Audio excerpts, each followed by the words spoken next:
So chances are, if you approach a large group of people, a good number of them will like pizza if you ask them.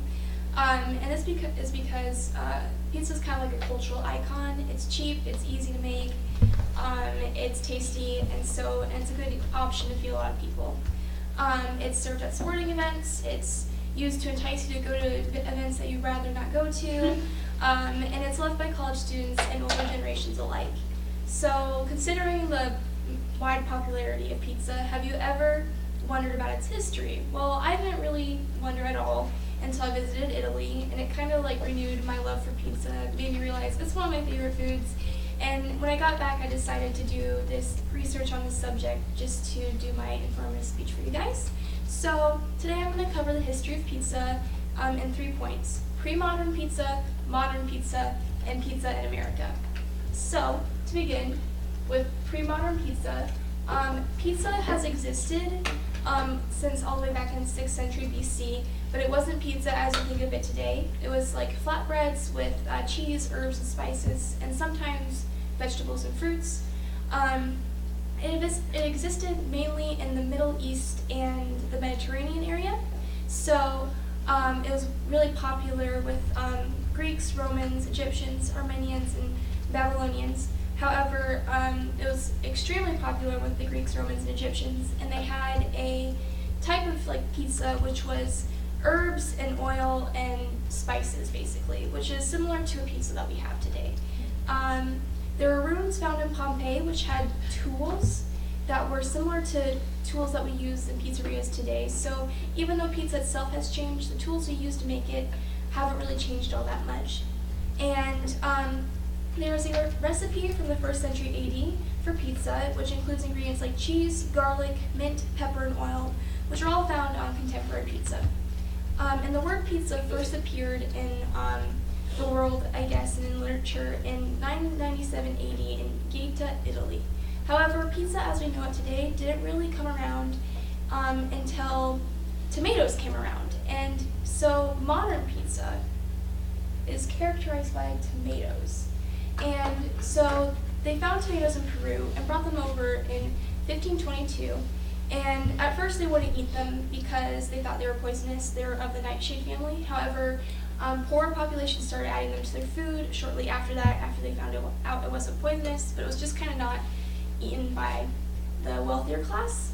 But they started to be used in Naples. And Naples is kind of considered to be the birthplace of modern pizza because these flatbreads I mentioned before were quite popular there because they were cheap, easy to make, easy to eat.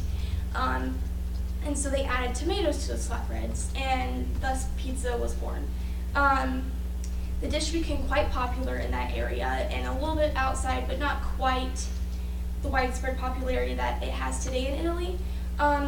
The widespread popularity didn't come until the Italian unification, which happened in 1861.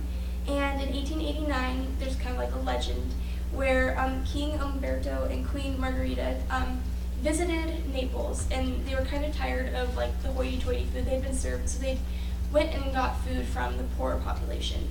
And they really decided they liked it, and the pizza that they were served had tomatoes, basil, and white cheese, which are the colors of the Italian flag, and that pizza was named after the queen, and that's Pizza Margherita, which is quite popular in Italy and around the world. So this kind of like marked the beginning of widespread popularity of pizza in Italy.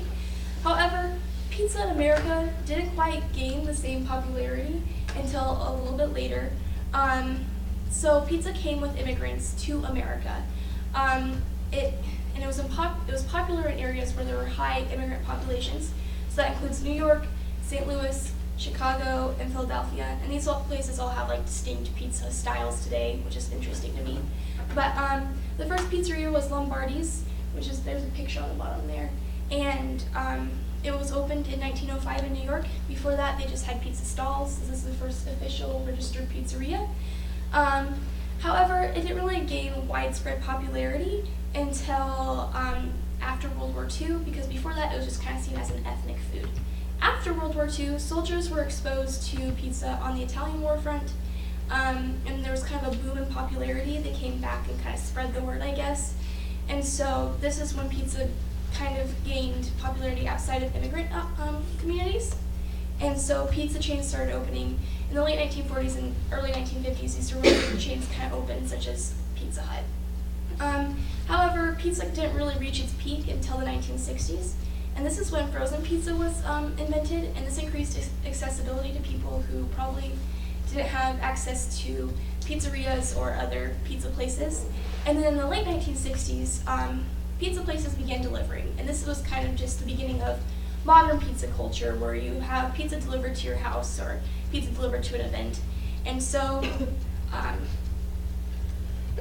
that was basically the beginning of pizza culture we have today. Those are my sources. So I hope you learned something new, and maybe you'll think about it next time you eat a pizza. I went over pre-modern pizza, modern pizza, and pizza in America. Thank you for listening to my speech.